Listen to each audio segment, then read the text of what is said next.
Hi, welcome back to the Making Sense Conversations podcast. My name is Waceke Nduati. First of all, before I begin, I am so excited that we're finally doing a visual on this podcast. And thank you to all of you. This is because of you who have been listening in, who have subscribed and, giving me messages and sending me messages on what you felt about the content and what you want to hear. And it has evolved and will keep on evolving. So we're getting better, we're getting stronger. This is a first test of visual because we're going to have guests who you will want to see. I'm excited. I just needed to share that joy with you. So today we continue the Women and Money series. And if you've not been listening to it, please go into Spotify, Google Podcast, whatever app you use, and log on to Making Sense Conversations, the podcast, and listen to Women and Money. And to continue that, I want to talk about financial freedom. And a while ago, I used to think financial freedom was having money. So if you told me you had 10 million shillings, even 5 million shillings, 1 million shillings, I'd be like, wow, you are so lucky, you are wealthy, you are free. But as I started teaching Centonomy and having conversations with wealthy people who have actually attained financial freedom, real financial freedom, I understood what it was. It was not about the amount of money in the bank. It was not about the land. It was not about the house they lived in. And it's this question, and any of you who have attended Centonomy know we always ask, and I've always asked, if something, and because it was my personal experience. When I started business, I realized how unfinancially free I was. So, your employer does not pay your salary this month. What happens to your life? They don't pay it for 2 months. What happens? They don't pay it for 3 months. What happens? That's how financially free you are or are not. Your client doesn't pay. In business, what happens? Situations like a pandemic, like we all went through, happen. What happened in your financial life? So it should come back to teach you are not financially free. And for women, a lot of the times, we think somehow along the way something will fall in place. For example, let's say you are married and you are the one who doesn't earn the money or earn the bulk of the money. You may be walking around with a sense of temporary security because of what your husband earns. But what if something happens to him? What if something happens to his business? What if something happens to his job? And if you are not sure what is going on in the financial life, then it's time for you to start understanding whatever you don't know, treat it as if it doesn't exist, so that you can start actually activating. Yes, all these things we have or aspire to have, like a home, are good. But when you go to the supermarket and you walk through, there's no supermarket that has a line that says homeowners pass through. Everybody, homeowner or not, car owner or not, good clothes or not, nice shoes or not, helping all your family relatives out or not, you are all going to be expected to pay for what is in your trolley, and you need that food. So in a financial sense, the freedom is, do I have money to sustain my life that is independent of me going to work 8 to 5 or somebody else going to work 8 to 5 or somebody always being there? Because we know life, we don't even have to say what the situations are. Situations do happen. So you have to take control. And even if it's the reverse, even if you are a woman who's the breadwinner in your family, it does not mean you are financially free.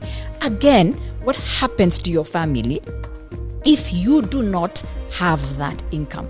And it's quite a scary scenario to face. But the only way we are going to start doing something about it is to stop cheating ourselves that our lives are so good that we are financially free, and especially now in the face of so much noise that is going on. So that's also the scary part, the money.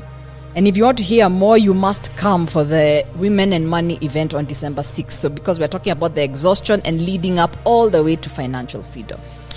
But it's more than that. It's sitting back. And I think what all this noise that is there, even having gone through something like the pandemic, is teaching us is, do we really want everything we thought we wanted? Because financial freedom is not in getting everything you think you wanted. Financial freedom is being able to now engineer your money so you get what you truly, truly, truly, truly value. I met a woman the other day, and she's financially free.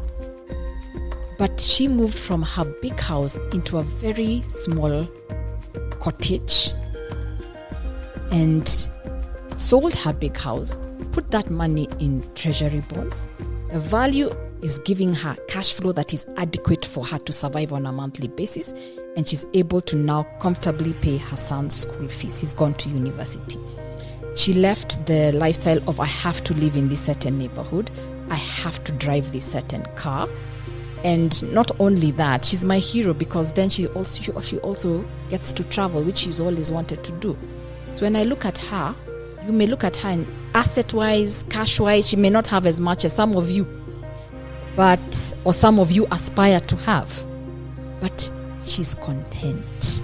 So financial freedom also requires you to ask, what brings you contentment? And we've been fed so much of what we should have. Discontentment is sold every day. Go on social media. More things you should buy. More ways you should look. Oh my goodness, I can't keep up, yeah? More ways you should be helping other people and championing causes. More ways you should be helping relatives. More roles you should be playing. More burdens that you should just carry. More ways you should be meeting other people's expectations. More ways you should be people pleasing. And what happens to us women is we actually put what we truly want and value at the end, and we buy into this story that at some point, one day in the future, when I've sorted everything out, I will be able to be happy and financial free. But I want to break that because life can be very short, and I think I've been through enough of a life experience in many ways to understand that the only time to do the things that are important to you is now, because nobody knows the formula for tomorrow and what is going to happen tomorrow or what you'll have to adjust tomorrow. But if you get better at knowing yourself and understanding what is valuable to you, then it is easier to make the money fall in place. Even when I help people with their finances, still today, it is very hard for me to help you when you're still trying to figure out everybody else, and you're not zoned down on what is truly important. So as I explained at the beginning, yes, there's the money side. That formula for money should work. But there's also, let's break it down. And with people who are retiring, people get scared of retirement because they're trying to sustain the lifestyle that was needed for when they were career people.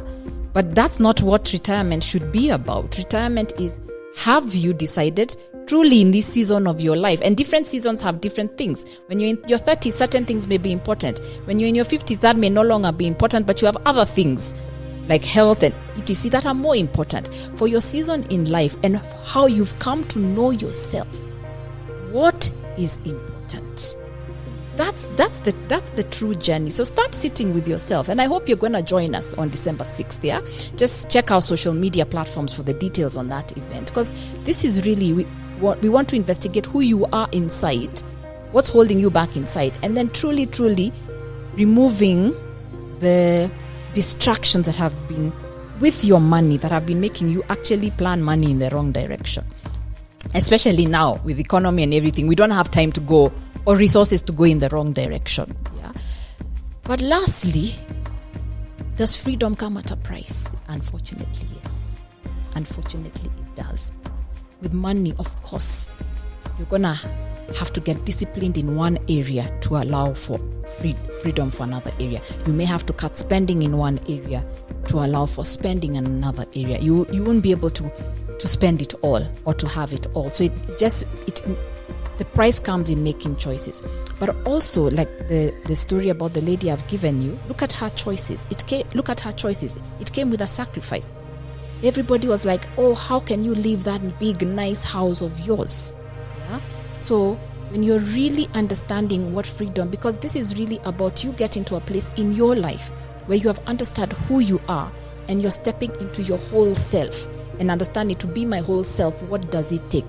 Some things will have to drop in your life. Some habits will have to drop in your life. In some circumstances, certain relationships that are keeping you hostage will have to drop, or the dynamic of the relationship will have to change.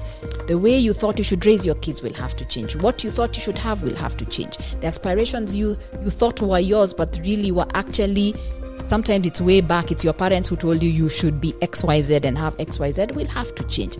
So it definitely comes at a price. It comes at the price of taking time to know yourself, which you have to go through the pain of facing the emotional trauma that sometimes you are faced head on, so that it can stop being the filter through which you actually see life. So freedom does come at a price. And I want to talk to you women this way because I don't want you just to have money. I don't think I will have served. God will be very happy with me if I just taught women to have money. I think He'll be happy. I want you to have money, unapologetically have money, unapologetically be wealthy. But I want that wealth to work for you. I want that money to enter, as in the Waceke Sense book I always write, money is a tool for your life. I want that wealth to activate purpose in your life, to activate what is valuable to you in your life. So you can say, hey, Waceke, I'm wealthy because I'm living the life that God has designed for me. That is truly my dreams, not what I've gone through, what I need to go through. So it's not just about people's expectations, but what I truly want. So may financial freedom find you. Please keep listening to the podcast. And as I said, let's take it beyond this. Let's take it to a live event. Join us on December 6th when we have this particular conversation on financial freedom. So thank you very much and listening next time.